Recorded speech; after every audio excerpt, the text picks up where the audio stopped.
السلام علیکم۔ شروع اللہ کے نام سے جو بڑا مہربان نہایت رحم کرنے والا ہے۔ آج کی ہماری کہانی کا عنوان ہے ایک مومنہ عورت۔ بیان کیا جاتا ہے ایک نیک شخص نے نہایت خوبرو پرہیزگار خاتون سے شادی کی۔ دونوں ایک دوسرے سے خوب محبت کرتے تھے، مسرت بھرے دن گزار رہے تھے۔ ایک دن شوہر کو طلب رزق کے لیے سفر کی حاجت آن پڑی۔ اپنی بیوی کو گھر میں تنہا کیسے چھوڑے؟ رشتہ داروں میں کسی معتبر شخص کی تلاش شروع کی۔ اسے اپنے سگے بھائی کے علاوہ کوئی معتبر ذمہ دار نہ ملا۔ بھائی کے گھر میں بیوی کو چھوڑا، مگر پیارے نبی حضرت محمد صلی اللہ علیہ وآلہ وسلم کا یہ فرمان بھول گیا، دیور موت ہے، اور سفر پر روانہ ہو گیا۔ دن گزرتے گئے۔ ایک روز دیور نے اپنی بھابھی کو غیر اخلاقی حرکت پر اکسایا، مگر اس پاک باز خاتون نے اسے سختی سے ڈانٹا اور کہا، تم چاہتے ہو کہ میری عزت کی دھجیاں بھی کھیرو اور میں شوہر کی گنہگار بن جاؤں؟ ہرگز نہیں۔ دیور نے بھابھی کو رسوا کرنے کی دھمکی دی۔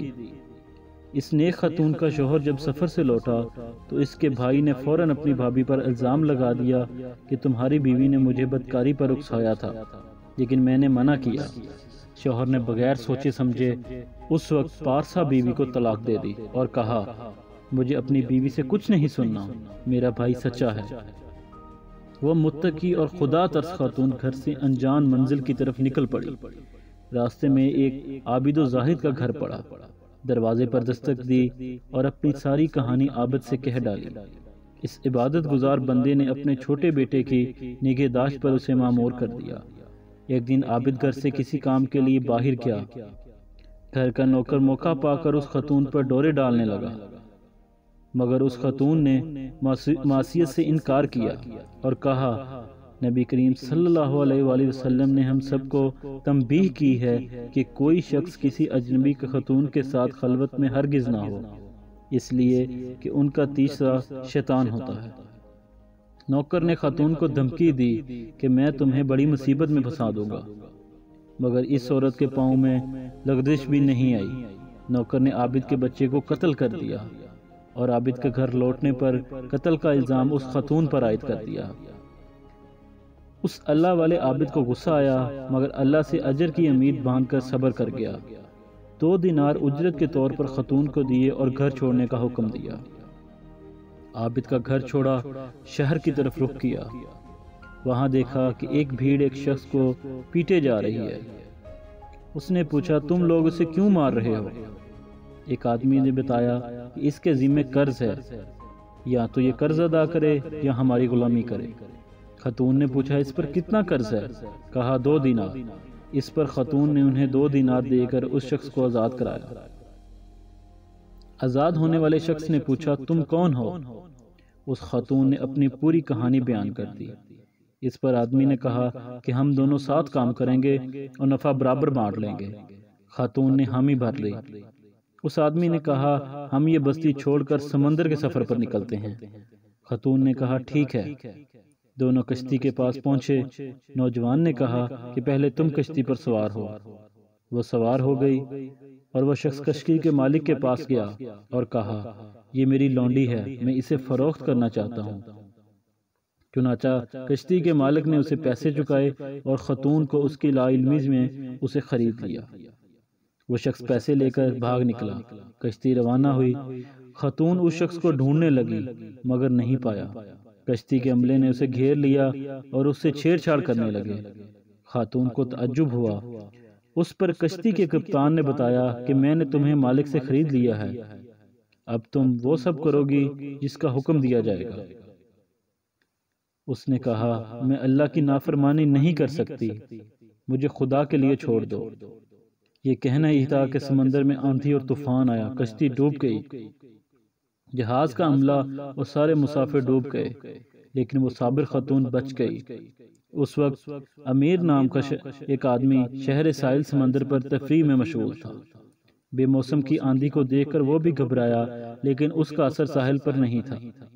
پھر یکایک اس کی نگاہ اس خاتون پر پڑی جو کہ ایک تختہ کے سہارے ساحل کی طرف آ رہی تھی۔ امیر نے فوراً اپنے گاڑوں کو حکم دیا کہ اسے میرے پاس لایا جائے۔ اس خاتون کو محل لے جایا گیا۔ ماہر طب کی نگرانی میں اس کا علاج شروع ہوا۔ جب اسے افاقہ ہوا وہ ٹھیک ہوئی تو امیر شہر نے اس سے دریافت کیا کہ تو نے اس ساری حقائق بیان کر ڈالی۔ دیور کی خیانت سے لے کر کشتی والوں کی شرارت تک سارے قصے بیان کیے۔ حاکم شہر کو اس کے صبر نے مول لیا اور اس سے شادی کر لی۔ امور سلطنت میں مشیر کار کی حیثیت ملی اور چند ہی دنوں میں اس کی زبردست رائے اور قوت فیصلہ کی شہرت دور دور تک پھیل گئی۔ وقت گزرتا رہا، نیک حاکم کا انتقال ہو گیا۔ ایان شہر اکٹھا ہوا کہ کس کو اب حاکم بنایا جائے۔ متفقہ طور پر لوگوں نے اس ذہین اور عاقل خاتون کو اپنا امیر منتخب کر لیا۔ حاکم بنتے ہی اس خاتون نے ایک وسیع میدان میں کرسی لگانے کا حکم دیا اور شہر کے تمام مردوں کو حاضر ہونے کا حکم دیا۔ تمام مظہر حضرات اس کے سامنے سے گزرنے لگے۔ اس نے اپنے سابق شوہر کو دیکھا اور کنارے ہو جانے کا اشارہ کیا، پھر اس کے بھائی کو کنارے ہونے کا حکم دیا، عابد کو بھی ایک کنارے پر کیا، پھر اس نے عابد کے نوکر کو دیکھا، اسے بھی مجبے سے الگ کھڑے ہونے کا حکم دیا، پھر اس خبیث شخص کو دیکھا جسے اس خاتون نے آزاد کرایا تھا، اسے بھی کنارے پر کھڑے ہونے کا حکم دیا۔ اب باری باری فیصلے کرنے لگی۔ سب سے پہلے سابق شوہر سے مخاطب ہوئی، تم کو تمہارے بھائی نے دھوکے میں رکھا، اس لیے بری ہو، لیکن تمہارے بھائی کو سزا ملے گی اس لیے کہ اس نے مجھ پر جھوٹی تہمت لگائی۔ پھر عابد سے مخاطب ہوئی اور کہا کہ تمہارے خادم نے تمہیں گمراہ کیا ہے، لہذا تم بھی بری ہو، لیکن تمہاری خادم کو قصاصاً قتل کیا جائے گا کیونکہ اس نے تمہارے بچے کو قتل کیا ہے۔ پھر مخاطب ہوئی اس خبیث سے، تمہیں جس دعام کی سزا دی جاتی ہے، تمہاری خیانت ایسی عورت کو فروخت کر دینے کے جرم میں ہے جس نے تجھے غلامی سے نجات دلائی۔ اس کہانی سے اخلاقی سبق یہ ہے کہ اللہ کی ذات پاک ہے، کسی کے اچھے عمل کو ضائع نہیں ہونے دیتی۔